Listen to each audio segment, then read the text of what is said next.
विनयम विनयम याति पात्रतातम पात्रतातम धन्वंपति धनात धर्म तत सुखम।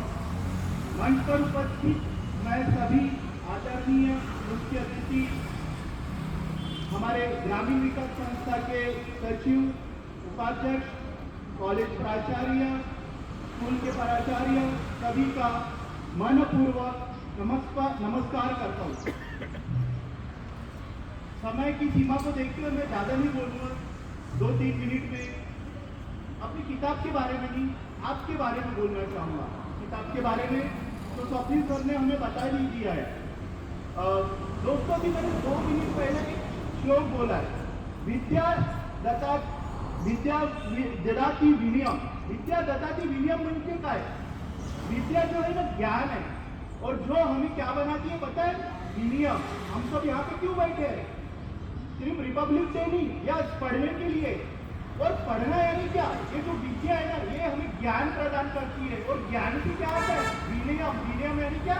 विनम्रता। क्या आता है? विनम्रता।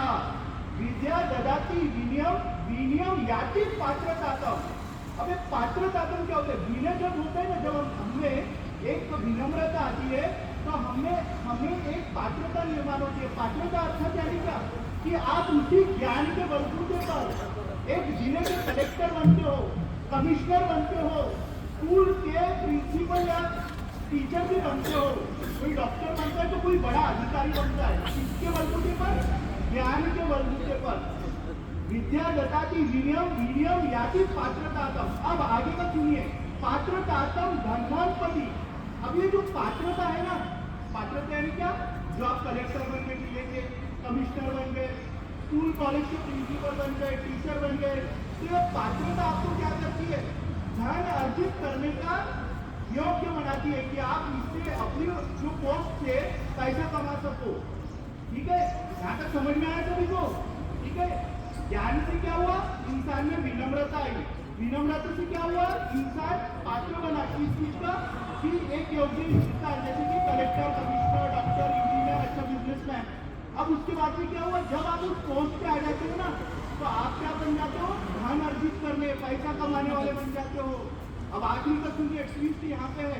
ट्विस्ट यानी क्या? विद्या ददाति विनयम विनयम याति पात्रतातम पात्रतातम धनवानपति धनात् धर्म तत सुखम। अब ये धनात् धर्म तत सुखम यानी क्या?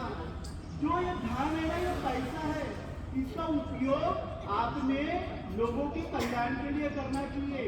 ठीक है, इसका मतलब ही घर चलाना है, आपको घर चलाओ, लेकिन ये जो पैसा आप कमाते हो, ये पीड़ित के लिए, या जो गरीब है, जो दिव्यांग है, इन लोगों के लिए जो जरूरत है, जो अपने कॉलेज में या शहर में काम करने वाले कर्मचारी है, उनके जो एक छोटे तबके से आते हैं, उनके विकास के लिए होना चाहिए। लेकिन आज क्या हो गया है? धर्म की परिभाषा बदल गई है। धर्म यानी क्या? उस पर पैसा कमाना और उसकी जेब भरना। ये बात मैं आज आपको इसलिए बता रहा हूँ क्योंकि किसी समय मैं भी इसी तरह से, हमारे आज के डॉक्टर, सचिव सर, प्रिंसिपल सभी इसी तरह से बैठते थे, लेकिन उन्होंने अपने विद्यार्थियों को वही देने का काम बदलकर क्या किया है? एक योग्य इंसान बनने की कोशिश की है। तो हम सभी को भी अपनी विद्या का उपयोग भविष्य के लिए सही लोगों को मदद के लिए होना चाहिए, न कि उनके शोषण के लिए। हालांकि वो क्या रहा है? विद्या ददाति विनयम विनयम नहीं आ रहा है, अहंकार आ रहा है। हम तो बहुत बड़ी ज्ञानी बन गए, हम बहुत बड़ी पोस्ट पे बढ़ गए। देखो दोस्तों, आदमी अगर छोटा हो ना, तो बड़ी पोस्ट को भी छोटा बना देता है। आदमी छोटा यानी कि उसकी सोच छोटी है, लेकिन वो बड़ी पद पे है, बड़ा, मान लो किसी शहर का जिले का अधिकारी हो, ठीक है, या कोई बहुत बड़ा व्यक्ति हो, लेकिन वो छोटे काम से क्या करता है? बड़े पद को भी लज्जित कर देता है। लेकिन आदमी अगर बड़ा हो, आदमी बहुत अच्छा हो ना, तो वो छोटे पद को भी बड़ा कर देता है। बस लास्ट की एक काम बताऊंगा, एक उदाहरण। आप धनानंद को जानते होंगे या नहीं जानते होंगे, बता देता हूँ। चंद्रगुप्त मौर्य को तो जानते होंगे। धनानंद एक बहुत बड़ी राजा था और बहुत बड़े पद पे था, लेकिन अपनी छोटी सोच के कारण जनता का शोषण करता था। और क्या हुआ? अपने राजा के जो पद का उन्होंने लज्जित किया, और फिर आप में से एक बच्चा, छोटा बच्चा, जिसको चाणक्य ने उसको बहुत ज्ञान दिया और अच्छा आदमी बनाया, और बड़े होकर वही बच्चा है छोटा बच्चे को उसकी बड़ी सोच थी, लेकिन गुणानंद पर क्या किया, आक्रमण किया और उसे क्या किया, हरा दिया और अच्छे शासन किया। 2 दिन पहले मेरी सर से मुलाकात हुई, सर के साथ में हम अलग विषय में बात कर रहे थे, अचानक एक किताब को निकला, बहुत अच्छा हमें पढ़ाने की बहुत अच्छे मुझे बताया कि ये बहुत अच्छी किताब है, ये सबकी घोषणा की है, यूट्यूब पे आगे किताबें डाली थी, तो आपके मन सभी का किताब ही है, मेरे के रूप में उस किताब के बारे में कहानी है, वो आप बहुत प्रेरित करेंगे। आप देखिएगा आजकल मोबाइल को आप देखते हो, आप लाइब्रेरी में आ जाती है तो आप वहाँ पे पढ़ सकते हो, और मुझे सर से और एक बहुत अच्छा खबर, बहुत अच्छा ज्ञान मिला जो मुझे आज तक मैं समझ नहीं पाया।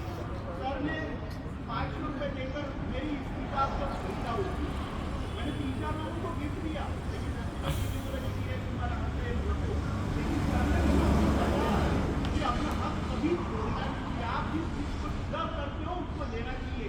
तो आप भी अपने आप को समझिए कि आपका क्या हक है। ये आज़ादी जो मिली है ना, ये बहुत लोगों के बलिदान और कुर्बानियों से मिली है, इसलिए इस आज़ादी का गैर फायदा मत उठाइए और आप बड़े होकर एक अच्छा नागरिक बनने की कोशिश कीजिए। मंच पर मुझे बोलने के लिए जो समय दिया गया, और आदरणीय मंच का बहुत बहुत शुक्रिया अदा करता हूँ। और